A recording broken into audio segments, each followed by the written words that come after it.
जय हिंद दोस्तों, स्वागत है आप सभी का आपके अपने ऑनलाइन प्लेटफॉर्म विद्या सफ़र 345 के यूट्यूब चैनल पर। दोस्तों, जैसा कि हमने एक नया चैनल बनाया है, पुराने चैनल पर आप लोगों ने हमको बहुत सपोर्ट किया था। 14,500 उस पर सब्सक्राइबर हमारे थे, लेकिन मैं उस पर वीडियो अपलोड नहीं करूँगा। आप सभी लोगों के लिए केवल ओनली पढ़ाई के उद्देश्य से मैं आप सभी को एक नया चैनल इसको मैंने बनाया है, और इस पर मैं आज से रेगुलर जो है रीजनिंग का एक जो है कि मैं क्लास लेके आऊँगा। साथ ही साथ में इसमें जीएस के कुछ वीडियोज़ मैं आपको लाता रहूँगा, जिससे आपकी प्रैक्टिस होती रहेगी। आने वाले ग्रुप डी के एग्ज़ाम में, यूपीएसआई के एग्ज़ाम में, यूपी पुलिस के एग्ज़ाम में आपके लिए काफ़ी हेल्पफुल साबित होगी। तो दोस्तों, आशा करता हूँ जैसा कि आप लोगों ने मुझे पिछले जो है कि पुराने यूट्यूब चैनल पर आप लोगों ने सपोर्ट किया था NPMS रीजनिंग क्लासेज प्रयागराज के चैनल पर, वैसे ही आप लोग हमें विद्या सफ़र 345 के चैनल पर भी आप लोग ऐसे ही प्यार अपना बनाए रखेंगे। ठीक है दोस्तों, तो बहुत देर करते हुए मैं जो है कि आशा करूंगा कि आप सभी लोग बहुत ही अच्छे होंगे और सभी लोगों की पढ़ाई बेहतरीन चल रही होगी। आपकी पढ़ाई में मैं अपना भी एक कदम जोड़ने का प्रयास करने चल रहा हूँ, एक छोटे से अपने सेटअप के साथ। ठीक है, तो आप सभी लोग वीडियो को ज़्यादा से ज़्यादा शेयर करिए, लोगों तक सब्सक्राइब करवाइए, ताकि जैसे ही थोड़ा सब्सक्राइबर इसमें हो जाएंगे, मैं लाइव आने लायक इसमें हो जाऊंगा, मैं आप लोगों के लिए लाइव क्लासेस भी अवेलेबल करवाने के प्रयास में रहूँगा। ठीक है दोस्तों, तो चलते हम लोग जो है कि अपने सेशन की शुरुआत करते हैं। और जैसा कि मैंने कल आपसे वादा किया था कि दोस्तों आप सभी लोगों को मैं जो है कल से एक रेगुलर, मतलब आज के दिन से मैं आप लोगों के लिए एक रेगुलर जो है वीडियोज़ मैं लाता रहूँगा। ठीक है दोस्तों, तो चलते हम लोग अपने सेशन की शुरुआत करते हैं।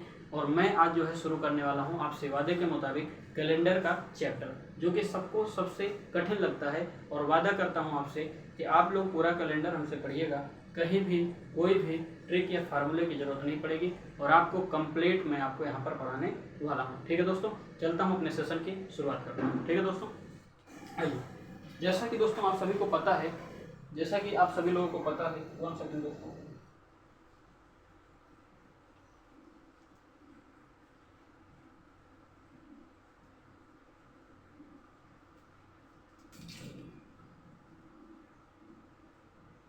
थोड़ा सा दोस्तों हम माफ़ी चाहेंगे, इसका वायर जो है फंसा हुआ है, मैं इसी को सही कर लूँ बस। चलिए, जैसा कि मैं आपको याद दिला दूँ कि हम लोग कैलेंडर की शुरुआत करने वाले थे। थोड़ी सी लाइट का इशू है दोस्तों, आज भर थोड़ा सा मैनेज करिएगा, कल से मैं लाइट को और बेहतर करने का प्रयास करूँगा। कैलेंडर की अगर मैं आपसे बात करूँ दोस्तों, कैलेंडर बहुत ही बेहतरीन टॉपिक है। लोगों को इसमें बहुत डर लगता है, लेकिन ध्यान रखिएगा, मैं आपसे वादा कर रहा हूँ कि बिना ट्रिक बिना फार्मूले के मैं आपको पढ़ाने का पूरा प्रयास करने वाला हूँ। कैलेंडर की अगर मैं आपसे बात करूं दोस्तों, तो कैलेंडर किसे कहते हैं, तो ध्यान रखिएगा, दिन महीने और वर्ष, इन तीनों का जिसमें संग्रह होता है उसी को हम लोग क्या कह देते हैं दोस्तों, कैलेंडर कहते हैं। ठीक है, दिन महीने और वर्ष, इन तीनों के संग्रह को क्या कहा गया दोस्तों, कैलेंडर कहा गया। अब बात करता हूं दोस्तों, ये कैलेंडर जो हम लोग प्रयोग कर रहे हैं, ये कौन सा कैलेंडर है दोस्तों, ग्रेगोरियन कैलेंडर है, ग्रेगोरियन कैलेंडर है। अब आपके मन में एक विचार आएगा कि इस कैलेंडर का नाम ग्रेगोरियन कैलेंडर क्यों पड़ा, तो ध्यान रखिएगा दोस्तों, कैलेंडर की जो सबसे पहले जो खोज किए थे इस कैलेंडर के, उनका नाम था दोस्तों पॉप ग्रेगरी। क्या नाम था दोस्तों, पॉप ग्रेगरी था। इनका नाम क्या था, पॉप ग्रेगरी। अब बात ये आती है कि पॉप ग्रेगरी कौन थे, ये बताने का मेरा मेन उद्देश्य है, क्योंकि अभी मैं आगे आपको बताऊंगा सवाल कैसे बनेगा, कहाँ से बनेगा। पॉप ग्रेगरी साहब रहने वाले कहाँ थे, तो दोस्तों याद रखिएगा, ये रोम के रहने वाले थे। और रोम के क्या थे दोस्तों, ये रोम के दार्शनिक थे। अब आपसे सवाल यहाँ पर पूछ सकता है कि कैलेंडर की खोज सबसे पहले किसने किया था, तो आपका ऑप्शन होगा पॉप ग्रेगरी। कैलेंडर की खोज करने वाले पॉप ग्रेगरी साहब कहाँ के रहने वाले थे, रोम के। ये क्या थे दोस्तों, तो एक दार्शनिक थे। ठीक है, तो कैलेंडर की खोज सबसे पहले किसने किया था, ग्रेगरी साहब ने किया था। और इन्हीं के इस कैलेंडर का यूज आज हम लोग करते हैं, और जिसका नाम होता है ग्रेगोरियन कैलेंडर। और ये कहाँ के रहने वाले थे ग्रेगरी साहब, रोम के। और रोम के ये क्या थे दोस्तों, तो याद रखिएगा, ये रोम के क्या थे दोस्तों, दार्शनिक थे। ठीक है, ये तो बात हो गई कैलेंडर की। अब ग्रेगरी साहब ने क्या किया था, ध्यान रखिएगा, ग्रेगरी साहब ने कहा था कि जो हमारी पृथ्वी है, ये पृथ्वी हमारे सूर्य का चक्कर लगाती है। पृथ्वी किसका चक्कर लगाती है, सूर्य का चक्कर लगाती है। कितनी देर में लगाती है दोस्तों, तो 365 दिन में, 365 दिन में, और 5 घंटे 48 मिनट और कितने सेकंड में, 46 सेकंड में। तो ग्रेगरी साहब ने कहा कि जो पृथ्वी हमारे सूर्य का चक्कर लगाती है उसी पूरे समय को हम क्या कहेंगे, एक एक वर्ष की हम यहाँ पर संकल्पना कर दे रहे हैं। तो इन्होंने वर्ष की जो परिभाषा या वर्ष की जो इन्होंने कल्पना किया, उन्होंने किससे के आधार पर किया, तो पृथ्वी जो है सूर्य का चक्कर जितने टाइम में लगाती है वही पूरा टाइम इन्होंने बताया कि एक वर्ष होता है। ठीक है, पृथ्वी सूर्य का चक्कर जितने टाइम में लगाती है वो पूरा समय किसके कैटेगरी में आ गया, एक वर्ष की कैटेगरी में। अब रही बात भाई साहब, यहाँ तक तो इनकी बात समझ में आती है, लेकिन जब ये इसकी गणना करना शुरू कर दिए तो इन्होंने क्या किया कि ग्रेगरी साहब ने क्या किया कि वर्ष को तो इन्होंने पृथ्वी के सूर्य के चक्कर लगाने के पूरे टाइम को इन्होंने एक वर्ष बताया, लेकिन जब गणना करने की बात आई तो इन्होंने 5 घंटे 48 मिनट और 46 सेकंड को छोड़ दिया और टोटल इन्होंने 365 दिन को ही एक वर्ष में इन्होंने क्या किया, अपना एक ग्राफ बना दिया। और तब से ये शुरुआत होने लगा कि भैया एक वर्ष में कितना दिन होता है, 365 दिन होता है। लेकिन इन्होंने गलती थोड़ी सी ये कर दिया कि जो ये 5 घंटे 48 मिनट ये लगभग 6 घंटे है, तो इस टाइम को इन्होंने अपने पूरे एक वर्ष के कैलेंडर में शामिल नहीं किया। ठीक है, लेकिन एक बात बताइएगा, जहां हमारे पास कैलेंडर के नाम पर इस तरीके का कोई कैलेंडर था ही नहीं, तो वहां पर उन्होंने कम से कम 365 दिन को ही उन्होंने कलेक्ट करके कैलेंडर बनाया, तो अपने आप में ये भी बहुत बड़ी बात है। तो ओवरऑल अगर आपसे कोई पूछेगा कि कैलेंडर की खोज सबसे पहले किसने किया, तो याद रखिएगा पॉप ग्रेगरी साहब ने किया था। ये कहाँ के रहने वाले थे, रोम के रहने वाले थे। क्या थे वहाँ की, ये दार्शनिक थे। और ये भाई साहब इसी कैलेंडर को क्या कहा जाता है, जो आज के वर्तमान समय में हम लोग कैलेंडर का यूज करते हैं, उसका नाम कौन सा कैलेंडर पड़ा, ग्रेगोरियन कैलेंडर पड़ा। कौन सा कैलेंडर पड़ा, ग्रेगोरियन कैलेंडर पड़ा। एक सेकंड दोस्तों, ग्रेगोरियन कैलेंडर पड़ा। अब ग्रेगोरियन कैलेंडर में कितना दिन बताया गया, 365 दिन। ये किसने बताया भैया, ग्रेगरी साहब। अब सवाल यहाँ पर घुमा के भी पूछ सकता क्या कि पॉप ग्रेगरी साहब के मुताबिक एक वर्ष में कितना दिन होता है, तो आपका उत्तर क्या बनेगा, 365 दिन। अब याद रखिएगा यहीं पर आते हैं कौन साहब भाई, यहीं पर आते हैं एक इन्हीं के सहपाठी आ जाते हैं, या इन्हीं के आप मित्र कहें, या एक दूसरे वैज्ञानिक आते हैं, या एक दूसरे निर्माता आते हैं, जिनका नाम होता है जूलियस सीजर। जूलियस सीजर साहब आते हैं, इनका नाम बहुत बढ़िया है, जूलियस सीजर। सीजर का मतलब होता है, सबको पता है, सीजर का मतलब होता है कैंची। तो जूलियस सीजर महोदय आते हैं, तो ध्यान रखिएगा जो गलती थोड़ी सी ग्रेगोरियन साहब ने किया था, ये 5 घंटे 48 मिनट 46 सेकंड मतलब लगभग 6 घंटों को ये छोड़ दिए थे। तो आप जरा अपने मन में एक विचार बनाइए कि रोज आप 5-5 घंटे छोड़ते जा रहे हो, तो कुछ वर्षों में ये एक सप्ताह बन जाएगा, फिर कुछ वर्षों में ये क्या बनेगा, एक महीना बन जाएगा, कई 100 वर्ष के बाद ये एक शताब्दी बना लेगा, तो आगे चल करके दिक्कतें पैदा होंगी। तो इसी आधार पर क्या किया, ग्रेगरी साहब के बाद जूलियस सीजर साहब आते हैं, उन्होंने ग्रेगरी साहब से मुलाकात करके एक बात बताई। क्या बताई कि महोदय आपने ये 365 दिन को एक वर्ष बताया, ये बात एकदम 100% सही है, इसमें नो डाउट, मुझे भी कोई दिक्कत नहीं है, लेकिन प्रभु आपने ये वाला जो टाइम आपने छोड़ दिया, तो आगे चल करके ये संकट पैदा करेगा। क्यों, क्योंकि आप लगभग 6 घंटे हर साल छोड़ते जाएंगे, तो आने वाले 2-4 साल में एक दिन बन जाएगा, फिर अगर वहां उसको भी नहीं एडजस्ट करेंगे तो ये एक सप्ताह बन जाएगा, उसको भी नहीं एडजस्ट करेंगे तो एक महीना बन जाएगा, फिर उसको भी नहीं एडजस्ट करेंगे तो एक वर्ष बनेगा। तो भाई साहब आप एक बात बताइए, 2, 4, 6, 10 हजार साल के बाद एक नया कैलेंडर का निर्माण करना पड़ेगा। तो उसी समय जब ये ख्याल मन में आता है, तो जूलियस सीजर साहब ने एक अपनी संकल्पना अलग से दे दी है। उन्होंने कहा कि आपकी बात को हम नकारेंगे नहीं, आपने जो 365 दिन का जो आपने साधारण वर्ष दिया है उससे हम भी सहमत हैं, लेकिन जरा थोड़ी सी मेरी भी संकल्पना आप ले लीजिए, अगर उचित लगेगा ठीक है, नहीं तो कोई बात नहीं। इन्होंने क्या बताया, क्या कि सर आप जो है सन 1 मान लो पहला साल है, तो आप उसमें 365 दिन अपना ऐड कर लीजिए, आप लगभग 6 घंटे छोड़ दीजिए, फिर आप दूसरे साल चलेंगे, फिर 365 दिन आप ले लेंगे और फिर आप 6 घंटे छोड़ देंगे। फिर तीसरे साल आप चलेंगे तो फिर 365 दिन ले लेंगे और फिर 6 घंटे छोड़ेंगे। जैसे ही चौथा साल आएगा तो फिर आप 365 दिन ले लेंगे और 6 घंटे छोड़ देंगे। तो आप एक बात बताइए, जैसे ही 4 साल ये कंप्लीट होगा तुरंत आपके पास ये 24 घंटे में कन्वर्ट हो जाएगा और इसी को हम कहते हैं भैया क्या, एक दिन कहते हैं। इसी को क्या कहते हैं, एक दिन कहते हैं। अब एक बात बताइए, अभी ये समस्या छोटी है, इसका समाधान हम लोग यहीं पर कर सकते हैं, लेकिन जब ये समस्या और जटिल होगी, सप्ताह बन जाएगा तब तो और दिक्कत होगी, महीना बनेगा तो और दिक्कत हो जाएगी। तो यहाँ पर दोनों लोगों ने मिलकर दिमाग लगाया, और क्या दिमाग लगाया कि एक काम करते हैं, आपका ये 3 वर्ष आपके पक्ष में रखते हैं और ये जो 6-6 साल बचा है इसको जोड़ के जब एक दिन हो जा रहा है तो इसी चौथे साल में इस एक दिन को ला करके जोड़ के और इस 365 को कितने दिन का बना दिया जाए, 366 दिन का। तो फिर से जो अगला आपका 5वां साल आएगा वो फिर सही हो जाएगा। फिर से जैसे ही 3, अब देखो क्या है, इसी को जैसे ही दिनों को 366 बन गया, जैसे ही बना, कब बना, ये चौथे साल पर बना। ध्यान रखना, ये चौथे साल पर बना। चौथे साल पर ये आपका जो बना है वो कितना दिन बना, 366। और इसी को अंग्रेजी में कहा गया लीप ईयर और हिंदी में इसका नाम दिया गया अधिवर्ष। क्या नाम दिया गया दोस्त, अधिवर्ष दिया गया। तो आप यहाँ से, आपसे कोई पूछेगा कि भैया एक बात बताओ, तो यहीं पर बताया गया कि लीप वर्ष में दिन 366 होते हैं और ग्रेगरी साहब जो बनाए थे उनके कैलेंडर को कौन सा नाम दिया गया, साधारण वर्ष। इसका मतलब है कि कैलेंडर सबसे पहले केवल एक था, कैलेंडर था। जब ग्रेगरी साहब ने 365 दिन की अपनी अवधारणा इन्होंने दिया तो उसी समय सीजर साहब आए और ये जो 5 घंटे 48 मिनट 46 सेकंड का डाटा एरर हो रहा था उसको उन्होंने सुधार करने की कोशिश किया।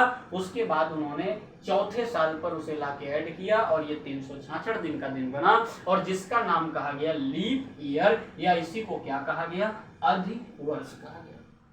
तो जब ये अधिवर्ष हो गया तो बचा हुआ ये जो तीनों वर्ष है ये कौन सा वर्ष हो जाएगा, साधारण वर्ष हो जाएगा, है ना, साधारण वर्ष हो जाएगा।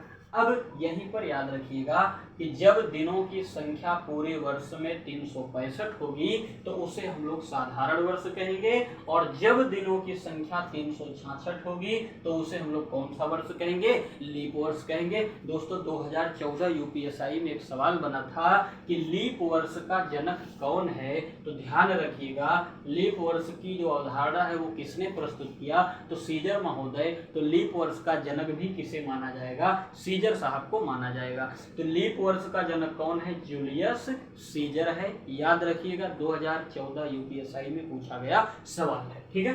तो लीप वर्ष, अब आपसे देखिए कुछ लोग कहते हैं कि लीप वर्ष कितने साल बाद आता है, तो खट से आदमी जवाब देता है 4 साल के बाद, 4 साल बाद। अब एक बात बताओ, 4 के बाद क्या आएगा, 5 आएगा। क्या हमारा यहाँ पर 5वां वर्ष लीप है, नहीं है। तो लीप वर्ष जो आता है वो 3 साल के बाद आता है, याद रखिएगा 3 साल के बाद। लेकिन कोई पूछे कितने साल पर आता है, तो हर चौथे साल पर आता है। तो कितने साल पर, तो 4 साल पर। कितने साल के बाद, तो 3 साल के बाद। गलती नहीं करिएगा, गलत नहीं पढ़ना है, सही पढ़ना है, सही चीज पढ़िएगा।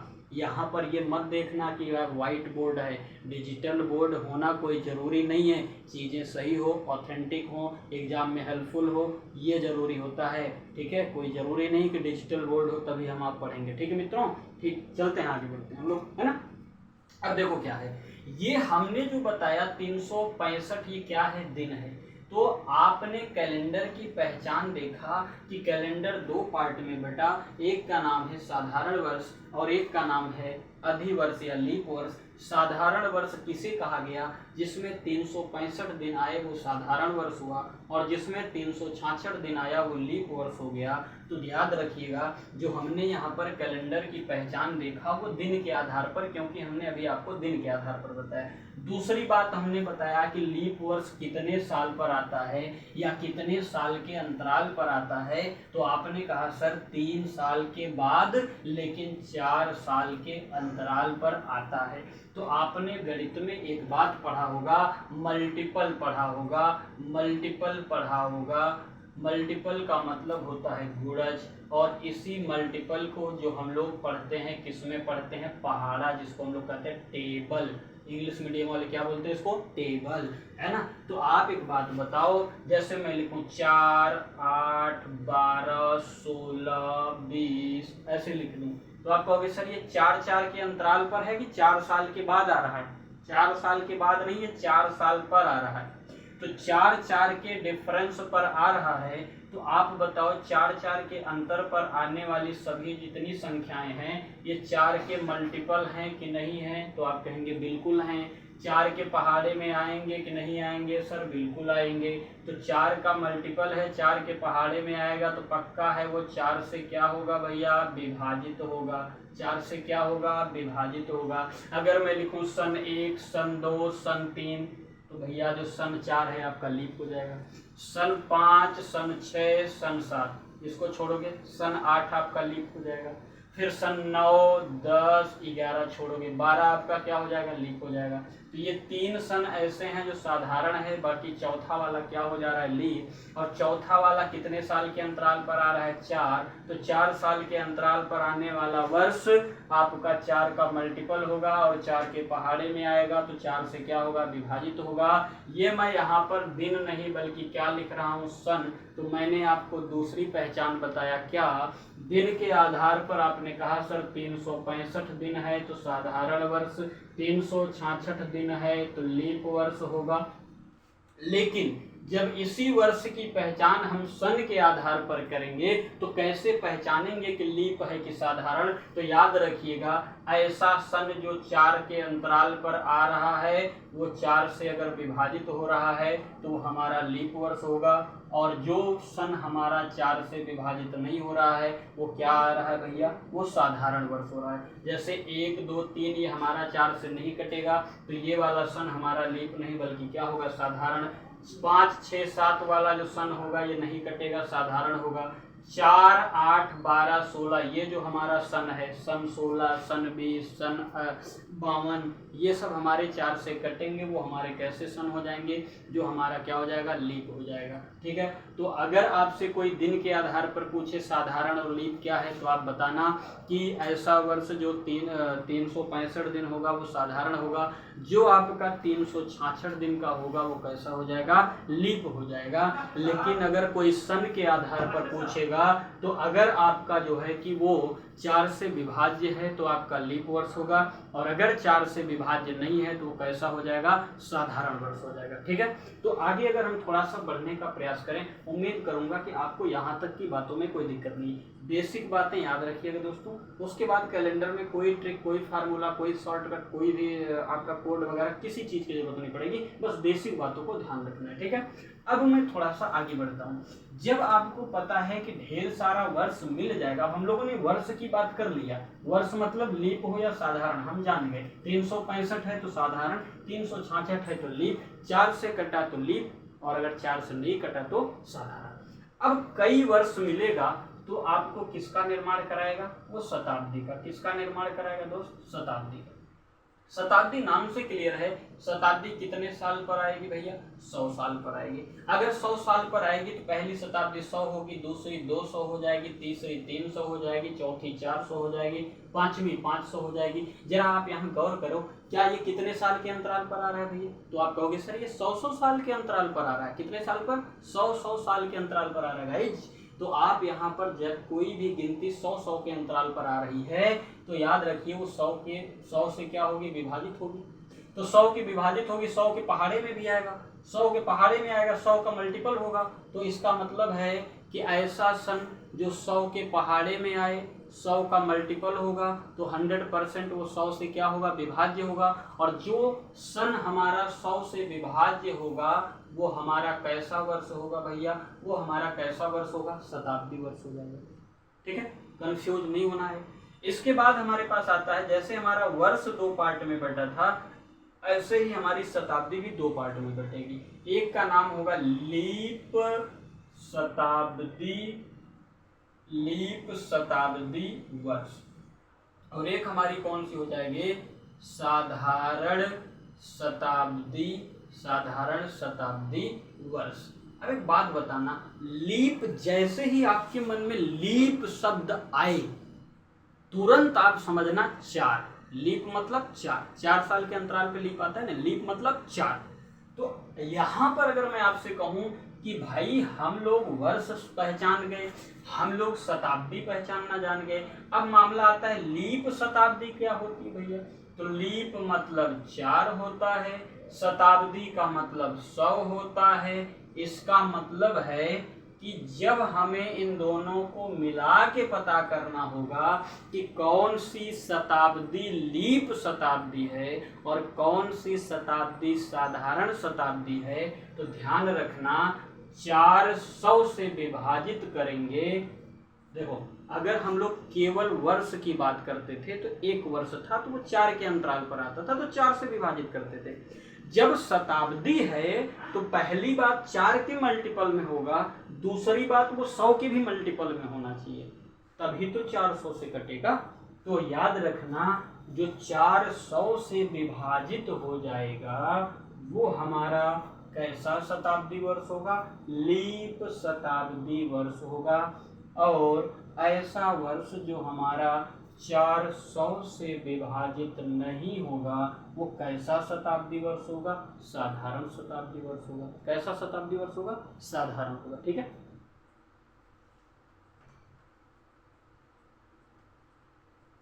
चलो इसके बाद अगर मैं आपसे बात करूं कि चलो ठीक है यहां तक में तो कोई दिक्कत नहीं है कि भाई साहब लीप शताब्दी वर्ष चेक करना हो तो 400 से भाग करेंगे, साधारण शताब्दी वर्ष चेक करना होगा तो कितने से भाग करेंगे, तो भी 400 से। लेकिन जो लीप शताब्दी वर्ष होगा वो 400 से कटेगा और साधारण शताब्दी वर्ष जो होगा वो 400 से नहीं कटेगा। इस बात का विशेष तौर पर ध्यान रखना। ठीक है, आगे बढ़ते हैं थोड़ा सा। अब आगे बढ़ने से पहले मैं आपको ये सारी बातें क्लियर करा दूं कि कहाँ तक ये सही है और कहाँ तक आपका भूल चुका है। ठीक है, आज के सेशन में बस मैं इतना ही रखना चाहूँगा, लेकिन उससे पहले कि मैं इसका आपको रिवीजन करवा दूँ। ठीक है, तो हम लोगों ने क्या क्या पढ़ा है जरा इस बात पर गौर करें। बाकी का सेशन जो होगा हम लोग कल इसके आगे पढ़ेंगे, लेकिन इतनी थोड़ी थोड़ी चीज़ें पढ़ेंगे। भाई देखो शुरुआती दौर है तो थोड़ा सा हार्ड टॉपिक आप लोगों के नज़र में है ये, तो हम लोग थोड़ा थोड़ा पढ़ेंगे, लेकिन याद रखिएगा वादा करता हूँ कंप्लीट कराऊंगा, इस बात का विशेष ध्यान रखना। उस वीडियो को शेयर करिएगा, लाइक करिएगा, सब्सक्राइब करवाइए ताकि मैं लाइव भी क्लास ले सकूँ। और आप लोगों की प्रेम की वजह से ही, आप लोगों के सहयोग और सपोर्ट की वजह से ही हम जो है कि लाइव आ सकते हैं। आप लोग सब्सक्राइब करवाइए, वीडियो को ज़्यादा से ज़्यादा लोगों तक पहुँचाइए। तो हम लोगों ने क्या पढ़ा, कैलेंडर की खोज सबसे पहले किसने किया था भैया, ये हमारे पॉप ग्रेगरी महोदय किए थे। पॉप ग्रेगरी महोदय किए थे। ग्रेगरी साहब कहाँ के रहने वाले थे, तो अब भाई हमने बताया कि ये रोम के रहने वाले थे। ये रोम के क्या थे भैया, ये रोम के दार्शनिक थे भैया। क्या थे भैया, दार्शनिक थे। इन्होंने कितना दिन बताया कैलेंडर में, 365 दिन बताया, लेकिन कितने घंटे छोड़ दिया, लगभग 6 घंटे। कितने घंटे, लगभग 6 घंटे छोड़ दिया। फिर इसी के बाद आते हैं कौन भैया, जूलियस सीजर महोदय। जूलियस सीजर महोदय आते हैं। इन्होंने क्या बताया कि एक वर्ष में कितना दिन होता है, 366 दिन होता है। और इसी को क्या कहा गया आगे चल करके, लीप वर्ष कहा गया। क्या कहा गया भैया, लीप वर्ष। तो यहाँ से एक अवधारणा मिली कि 365 दिन जो होगा उसमें साधारण वर्ष कहा जाएगा, जो 366 दिन होगा वो लीप वर्ष। मतलब कैलेंडर आगे जाके 2 पार्ट में बट गई। फिर इसके बाद हम लोगों ने क्या पढ़ा भैया कि अगर ये दिन के आधार पर है तो 365 दिन मतलब साधारण वर्ष, 366 दिन मतलब कौन सा वर्ष होगा, लीप वर्ष। लेकिन अगर यही पहचान हमें सन के आधार पर करना होगा तो सन के आधार पर याद रखिएगा हर 4 साल के अंतराल पर लीप आता है। मतलब कितने से विभाजित होना चाहिए, 4 से। 4 से अगर कट गया तो कैसा वर्ष हो जाना चाहिए, लीप वर्ष। और अगर 4 से नहीं कट रहा है तो वो कैसा वर्ष हो जाएगा भैया, साधारण वर्ष। इसके बाद हम लोगों ने पढ़ा क्या भैया, शताब्दी वर्ष। क्या पढ़ लिया हम लोगों ने, शताब्दी वर्ष। शताब्दी वर्ष हमारे नाम से क्लियर है, केवल शताब्दी कह रहा है तो हम केवल कितने से भाग करेंगे, 100 से। अगर 100 से कट जाएगा तो हमारा ये वर्ष कैसा होगा, शताब्दी। आगे चलकर शताब्दी भी 2 पार्ट में बटी, एक बन गई लीप शताब्दी, एक बन गई लीप शताब्दी, और एक हमारी बन गई कौन सी भैया, साधारण शताब्दी बन गई। एक कौन सी बन गई भैया, साधारण शताब्दी बन गई। लीप शताब्दी है तो लीप में देखो लीप भी आया मतलब 4 और शताब्दी आया मतलब 400। लीप आया तो 4 शताब्दी मतलब 100, मतलब 400 से विभाजित करेंगे। अगर 400 से कट गया तो लीप शताब्दी, अगर 400 से नहीं कट रहा है तो हमारी कौन सी शताब्दी हो जाएगी? साधारण शताब्दी हो जाएगी। आज का सेशन हम यहीं पर समाप्त करते हैं। आशा करता हूं आप सभी को ये वीडियो अच्छे से समझ में आ गया होगा। आप लोग वीडियो को ज़्यादा से ज़्यादा लोगों तक पहुंचाइए, शेयर करिए, सब्सक्राइब करवाइए। जो लोग अभी तक सब्सक्राइब नहीं किए हैं जरूर सब्सक्राइब करें, और आप लोगों के प्रेम, आशीर्वाद और सपोर्ट की आवश्यकता है। तब तक के लिए सभी को शुभ रात्रि। जय हिंद, जय भारत।